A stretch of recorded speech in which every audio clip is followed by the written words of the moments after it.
안녕하세요. 저는 김진호입니다. 올해로 62세가 되었고 지난달 마지막으로 회사 문을 나섰습니다.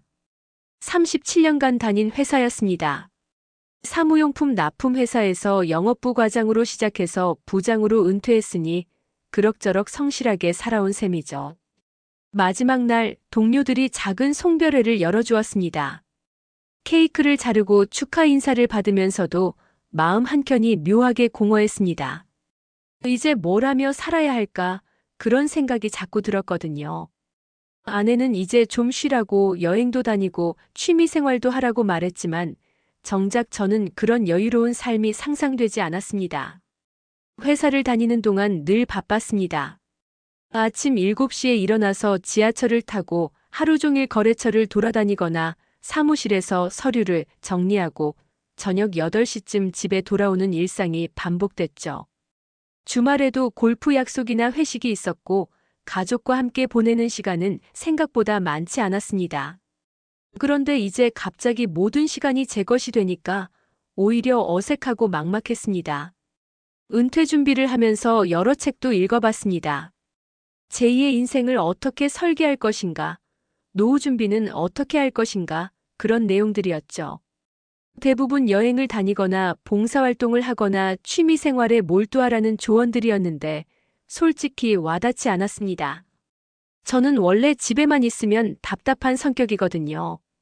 뭔가 계속 움직이고 목표를 갖고 살아야 하는 그런 사람입니다. 그러던 어느 날 후배인 박상훈이 전화를 걸어왔습니다. 회사에서 10년 정도 같이 일했던 친구인데 지금은 다른 회사로 옮겨서 부장을 하고 있습니다. 한번 만나서 밥이라도 먹자고 하더군요. 오랜만에 만난 상훈이는 여전히 현실적이고 직설적인 모습이었습니다. 형은 이제 뭐 할 거냐고 집에서만 있으면 우울해질 텐데 뭔가 일을 찾아보는 게 좋겠다고 말하더군요. 그 말이 마음에 걸렸습니다. 정말 그냥 집에서 TV만 보며 지낼 수는 없을 것 같았거든요. 하지만 다시 회사에 취업하기에는 나이도 많고 그렇다고 큰 사업을 벌일 만한 자본이나 경험도 없었습니다. 작은 카페나 치킨집 같은 걸 해볼까도 생각해봤지만 요즘 자영업이 얼마나 힘든지 주변에서 워낙 많이 들어서 선뜻 나서지 못하겠더군요. 그런 고민을 하며 집 근처를 산책하던 어느 오후였습니다. 아파트 단지 앞 작은 공원 벤치에 앉아서 사람들이 지나다니는 걸 보고 있었는데 문득 어린 적 생각이 났습니다. 초등학교 다닐 때 어머니 손을 잡고 시장에 가면 항상 붕어빵 아저씨가 있었거든요. 철판에 반죽을 부어서 붕어 모양으로 구워내는 모습이 신기해서 한참씩 들여다봤던 기억이 있습니다. 그때는 몰랐는데 지금 생각해보니 그 아저씨도 저처럼 나이가 지긋한 분이었던 것 같습니다. 늘 웃는 얼굴로 아이들에게 각 구운 붕어빵을 건네주던 모습이 따뜻했었죠. 그런 일도 나쁘지 않겠다는 생각이 스쳐 지나갔습니다. 뭔가 사람들에게 작은 기쁨을 줄 수 있는 일 너무 거창하지도 않고 제 나이에 맞는 일 말입니다. 벤치에서 일어나 집으로 돌아가는 길이었습니다. 지하철 입구 근처에서 익숙한 냄새가 났습니다. 달콤하고 고소한 어릴 적 기억 속 그 냄새였죠. 고개를 돌려보니 작은 리어카에 붕어빵 기계를 올려놓고 장사를 하는 아저씨가 있었습니다. 한참 서서 지켜봤습니다. 철판에 반죽을 붓고 팥소를 올리고 다시 반죽을 부어서 뚜껑을 덮는 과정이 마치 하나의 작품을 만드는 것 같아 보였습니다. 몇 분 후 뚜껑을 열면 노릇노릇하게 구워진 붕어빵들이 나오는데 그 순간의 만족스러운 표정을 보니 제 마음도 따뜻해졌습니다. 붕어빵 하나를 사서 먹어보았습니다. 겉은 바삭하고 속은 촉촉한 정말 오랜만에 맛보는 그 맛이었습니다. 문득 어머니가 생각났습니다. 어머니는 제가 10살쯤 됐을 때 돌아가셨는데 마지막으로 함께 먹었던 간식이 붕어빵이었거든요. 병원에서 나와서 집에 가는 길에 붕어빵을 사주셨는데 그때 어머니가 아파서 많이 드시지는 못하셨지만 제가 맛있게 먹는 모습을 보시며 웃으셨던 기억이 납니다. 그날 저녁 아내에게 붕어빵 장사를 해보고 싶다는 이야기를 꺼냈습니다. 아내는 처음에는 뜬금없다는 반응이었습니다. 갑자기 왜 붕어빵이냐고 다른 일도 많은데 굳이 그런 힘든 일을 왜 하려고 하느냐고 걱정을 했죠. 하지만 제 표정을 보더니 진심이구나 하는 걸 느꼈는지 천천히 생각해 보라고 말했습니다. 며칠 동안 인터넷으로 붕어빵 창업에 대해 찾아봤습니다. 기계 가격, 재료비, 수익성, 창업 과정 등을 꼼꼼히 살펴봤죠. 생각보다 초기 투자 비용이 많이 들지 않았고 기술도 그렇게 어려워 보이지 않았습니다. 물론 쉬운 일은 아니겠지만 해볼 만하다는 생각이 들었습니다. 상훈이에게도 전화해서 얘기해봤습니다. 예상대로 현실적인 조언을 해주더군요. 요즘 길거리 장사가 얼마나 힘든지, 특히 겨울철에는 추위 때문에 고생이 많다고, 그리고 요즘 사람들은 웬만하면 길거리 음식을 잘 안 사 먹는다고 말했습니다. 하지만 마지막에는 그래도 형이 하고 싶다면 해보라고 대신 철저하게 준비를 하라고 조언해줬습니다. 사실 주변에서는 반대하는 사람이 더 많았습니다. 나이도 있으신데 왜 그런 힘든 일을 하려고 하시느냐, 이제 좀 편히 쉬시면 안 되느냐, 그런 말들이었죠. 하지만 저는 오히려 더 확신이 섰습니다. 평생 남이 정해준 일만 하며 살았는데 이번에는 정말 제가 하고 싶은 일을 해보고 싶었거든요. 어릴 적 추억도 있었지만 무엇보다 사람들의 얼굴을 직접 볼 수 있는 일이라는 점이 좋았습니다. 회사 다닐 때는 늘 컴퓨터나 서류와 씨름했는데 이제는 각 구운 붕어빵을 건네주며 사람들의 미소를 볼 수 있을 것 같았습니다. 특히 아이들이 좋아할 테고 저처럼 어릴 적 추억을 가진 어른들도 반가워할 것 같았죠. 밤늦게 침대에 누워서도 계속 생각했습니다. 정말 할 수 있을까? 실패하면 어떡하지? 체력이 버틸까? 그런 걱정들이 머릿속을 맴돌았습니다.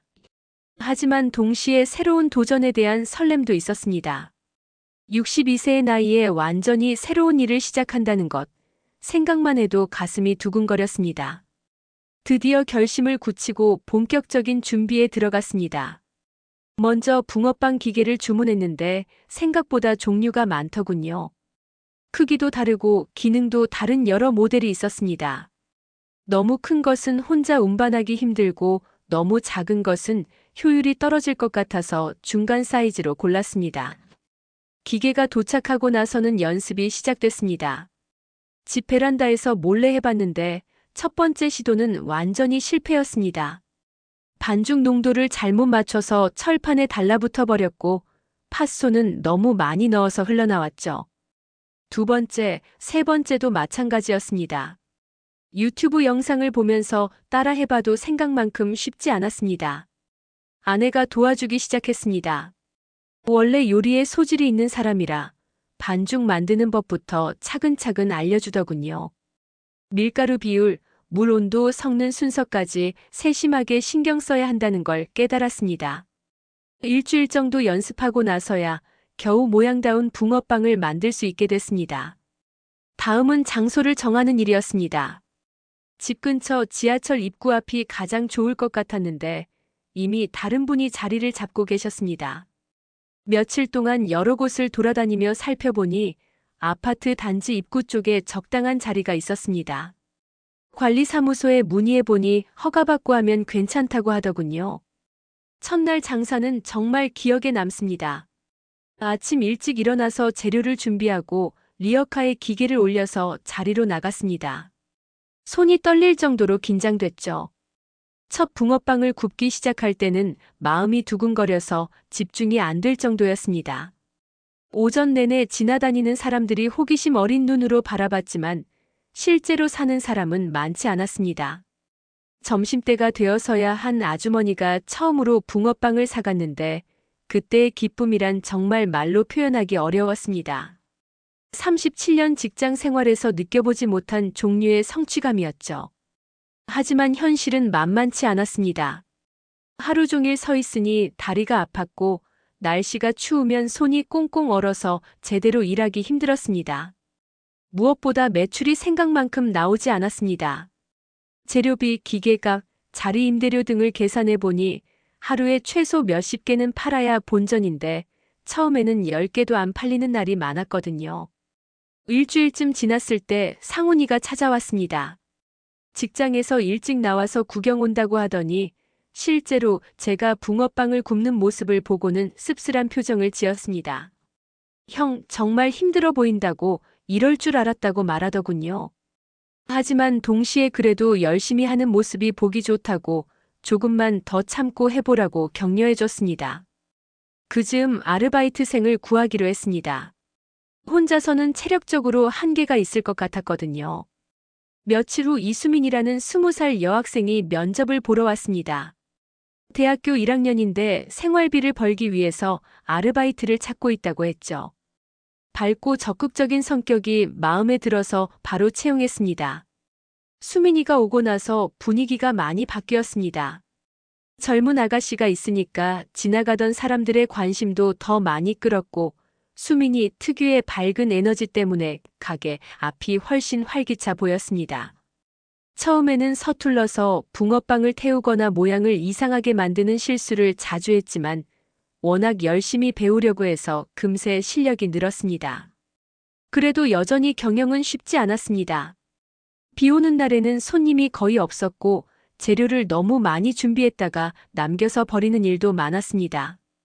가끔은 정말 그만둘까 하는 생각도 들었지만 매번 그럴 때마다 붕어빵을 맛있게 먹는 손님들의 얼굴을 떠올리며 마음을 다잡았습니다.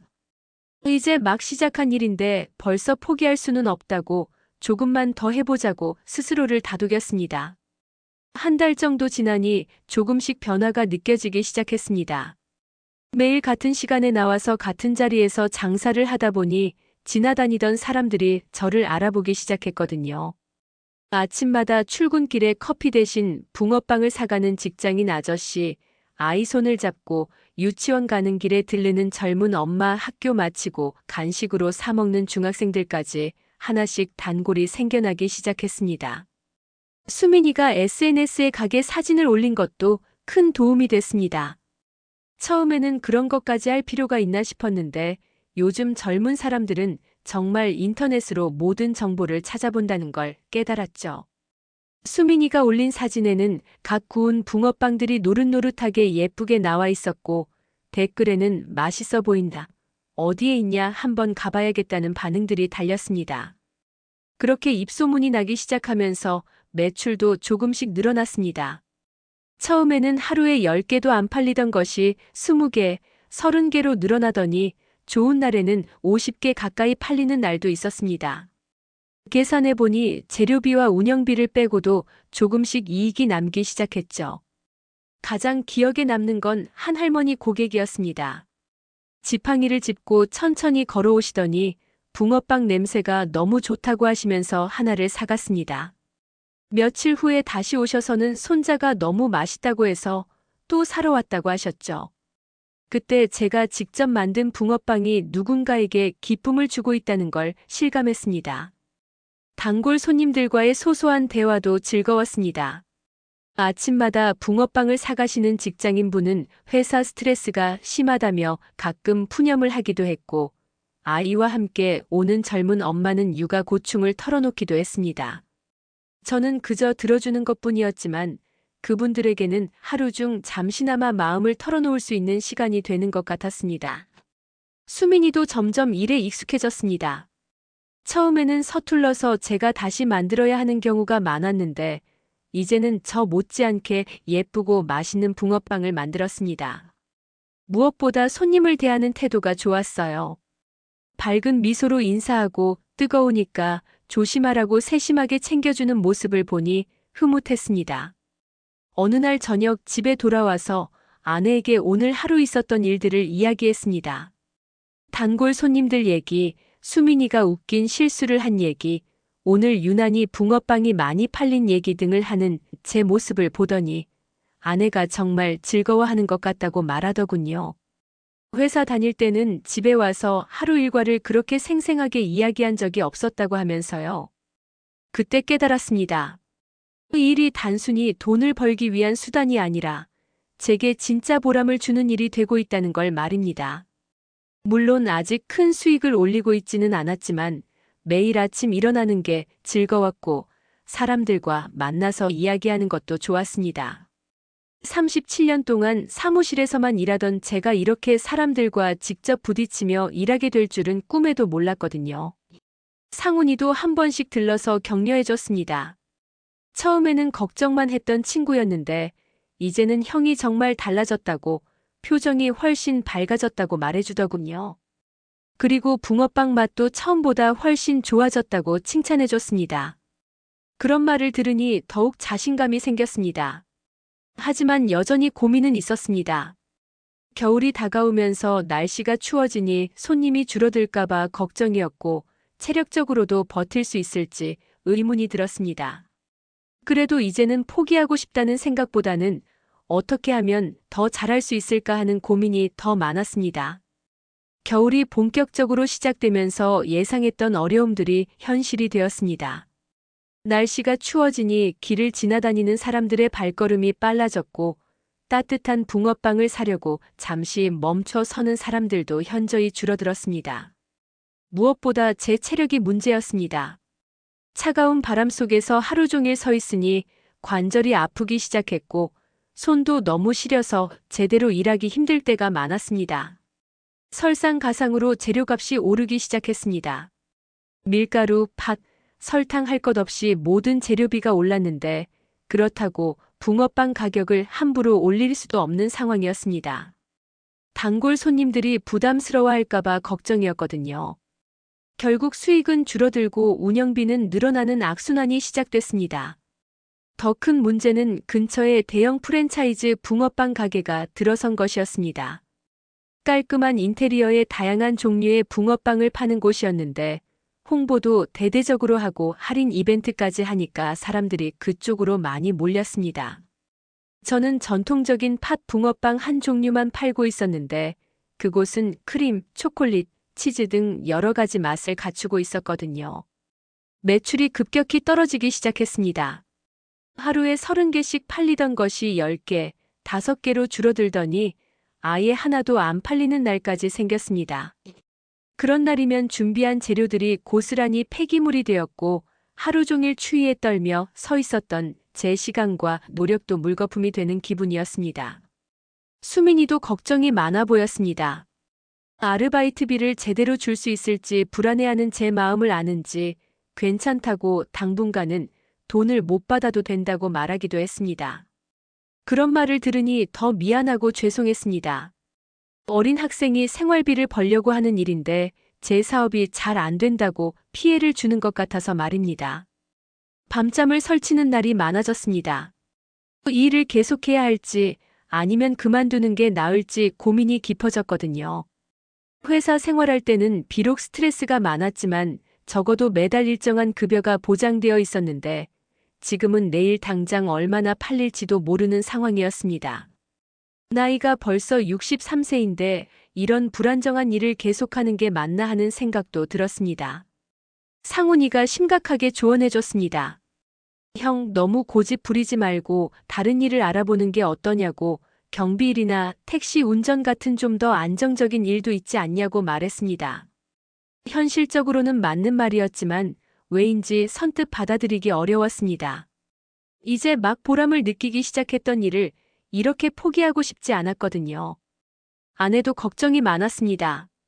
몸이 아프다고 하소연하는 제 모습을 보며 정말 그만두는 게 어떻겠냐고 조심스럽게 말했습니다. 나이를 생각하면 무리하지 않는 게 좋을 것 같다고, 벌써 충분히 도전해봤으니까 이제 그만해도 된다고 위로해줬습니다. 그런 말들을 들을 때마다 마음이 흔들렸습니다. 정말 제가 너무 고집을 부리고 있는 건 아닌지, 현실을 받아들이지 못하고 있는 건 아닌지 자꾸 의심이 들었거든요.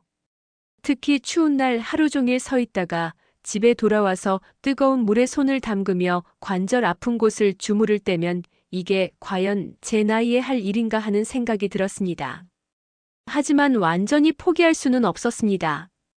가끔씩 단골 손님들이 오셔서 맛있다고, 없어지면 안 된다고 말씀해 주실 때마다 마음이 다시 뜨거워졌거든요. 특히 그 할머니께서는 손자가 다른 곳 붕어빵은 맛없다고 한다며 여기 것만 찾는다고 하셨을 때는 정말 눈물이 날 것 같았습니다. 추위와 경쟁업체 때문에 한동안 힘들었지만 포기하지 않고 새로운 방법을 찾기 시작했습니다. 수민이와 함께 아이디어를 모아봤더니 생각보다 해볼 만한 것들이 많았습니다. 먼저 메뉴를 다양화하기로 했습니다. 전통 팥 붕어빵만으로는 대형 프랜차이즈와 경쟁하기 어렵다는 걸 깨달았거든요.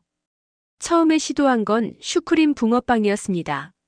아내가 도와주어서 집에서 슈크림을 직접 만들어 봤는데 생각보다 반응이 좋았습니다. 단골 손님들이 새로운 맛이라며 관심을 보였고 특히 아이들이 좋아했습니다. 그 다음엔 단팥에 견과류를 넣은 특제 붕어빵도 만들어 봤는데 이것도 나름 인기가 있었습니다. 수민이가 제안한 건 포장 서비스였습니다. 겨울철에 밖에서 먹기 추운 손님들을 위해서 예쁜 포장지에 싸서 드리자는 아이디어였죠. 작은 아이디어 같았지만 효과가 컸습니다. 선물용으로 사가시는 분들도 생겼고 집에서 드시려고 여러 개씩 포장해 가시는 경우도 늘어났습니다. 가장 큰 변화는 지역 행사에 참여하게 된 것이었습니다. 아파트 주민센터에서 주최하는 겨울 축제에 푸드트럭 형태로 참여해보지 않겠느냐는 제안을 받았거든요. 처음에는 자신이 없었지만 수민이가 적극적으로 도와준다고 해서 용기를 내어 참가했습니다. 축제 당일 생각보다 많은 사람들이 저희 부스에 관심을 보였습니다. 갓 구운 붕어빵 냄새가 축제장 전체에 퍼지니까 사람들이 자연스럽게 모여들었죠. 아이들은 붕어빵이 구워지는 과정을 신기해했고 어른들은 어릴 적 추억을 떠올리며 반가워했습니다. 그날 하루 동안 평소 일주일치만큼 팔았을 정도로 대성공이었습니다. 축제 이후로 입소문이 더 많이 났습니다.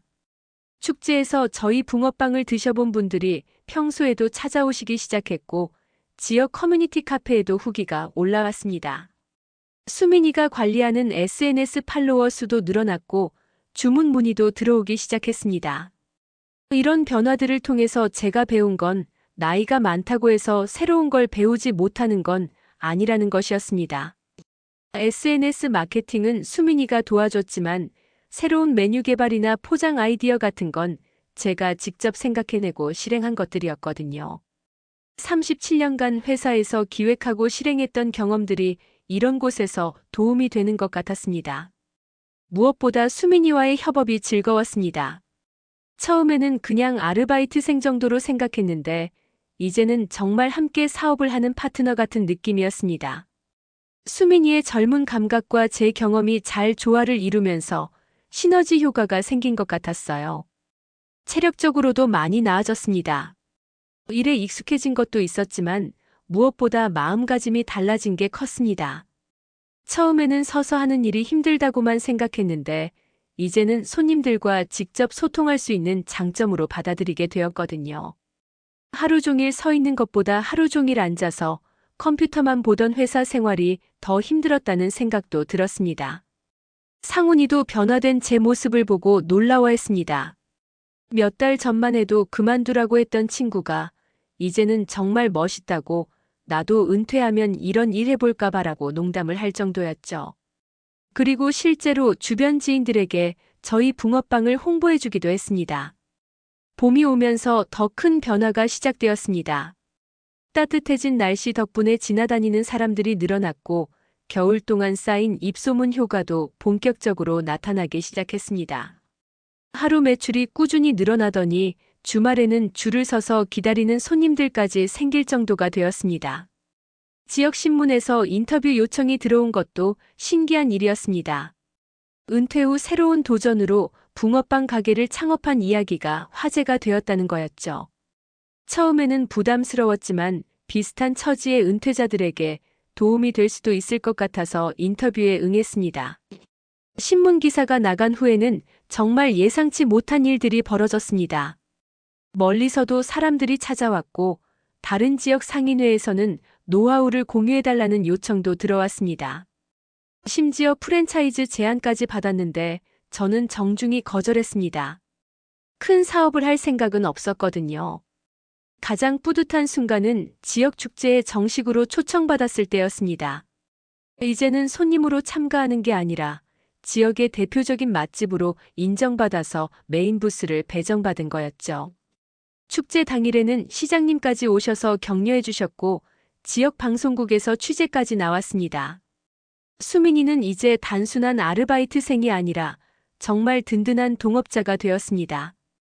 대학 전공이 경영학이라서 가게 운영에 대한 좋은 아이디어를 많이 내주었고 저도 그런 수민이에게 사회 경험과 실무 노하우를 알려주었습니다. 서로에게 배우고 가르치는 관계가 된 거죠. 어느 날 저녁 하루 일을 마치고 집에 돌아와서 아내와 함께 차를 마시며 이야기했습니다. 1년 전만 해도 은퇴 후 뭘 하며 살아야 할지 막막했는데 지금은 매일이 바쁘고 보람차다고 말했더니 아내가 정말 많이 달라졌다고 말하더군요. 표정도 밝아졌고 사람들 이야기를 하는 모습이 즐거워 보인다고요. 상훈이도 가끔 들러서는 부러워했습니다. 자기도 몇 년 후에 은퇴하면 뭔가 의미 있는 일을 해보고 싶다고 그때 조언을 구하러 올 테니까 미리 생각해두라고 농담했죠. 그러면서 형을 보니까 나이는 숫자에 불과하다는 걸 깨닫게 된다고 정말 존경한다고 말해주었습니다. 가장 기억에 남는 건 그 할머니 손님이었습니다. 처음에 붕어빵을 사가셨던 그 할머니께서 어느 날 손자와 함께 오셨는데 손자가 초등학교 글쓰기 숙제로 저에 대한 글을 썼다며 보여주셨습니다. 우리 동네 붕어빵 할아버지라는 제목의 글이었는데 맛있는 붕어빵을 만들어주시고 항상 웃는 얼굴로 인사해 주신다는 내용이었습니다. 그 글을 읽는데 정말 눈물이 나려고 했습니다. 이제는 단순히 붕어빵을 파는 일이 아니라 지역사회의 일원으로서 역할을 하고 있다는 느낌이 들었습니다. 아침에 출근하는 직장인들에게는 따뜻한 아침 식사를, 아이들에게는 달콤한 간식을, 어르신들에게는 옛날 추억을 선사하는 일이었죠. 37년간 회사에서 일할 때도 나름 의미 있는 일이라고 생각했지만 지금 하는 일이 훨씬 직접적이고 구체적으로 사람들에게 기쁨을 주는 것 같았습니다. 요즘은 새로운 꿈도 생겼습니다. 수민이가 대학을 졸업하면 함께 조금 더 큰 가게를 열어보고 싶다는 생각도 들고 은퇴자들을 위한 창업 강의도 해보고 싶습니다. 나이가 들었다고 해서 꿈을 포기할 필요는 없다는 걸, 새로운 도전은 언제나 가능하다는 걸 더 많은 사람들과 나누고 싶거든요. 밤에 침대에 누워서 하루를 돌이켜보면 정말 감사한 마음이 듭니다. 처음 붕어빵 가게를 시작할 때의 그 설렘과 불안, 실패와 좌절, 그리고 지금의 보람과 만족감까지 모든 순간이 소중한 경험이었다는 생각이 들어요. 62세에 시작한 새로운 인생이 이렇게 의미 있고 즐거울 줄은 정말 몰랐습니다. 지금 이 이야기를 들려드리는 것도 혹시 저처럼 은퇴 후 새로운 도전을 망설이고 계신 분들께 작은 용기가 되었으면 하는 마음에서입니다. 나이는 정말 숫자일 뿐이고 마음만 먹으면 언제든 새로운 시작이 가능하다는 걸 제 이야기가 증명해 드릴 수 있을 것 같아서요.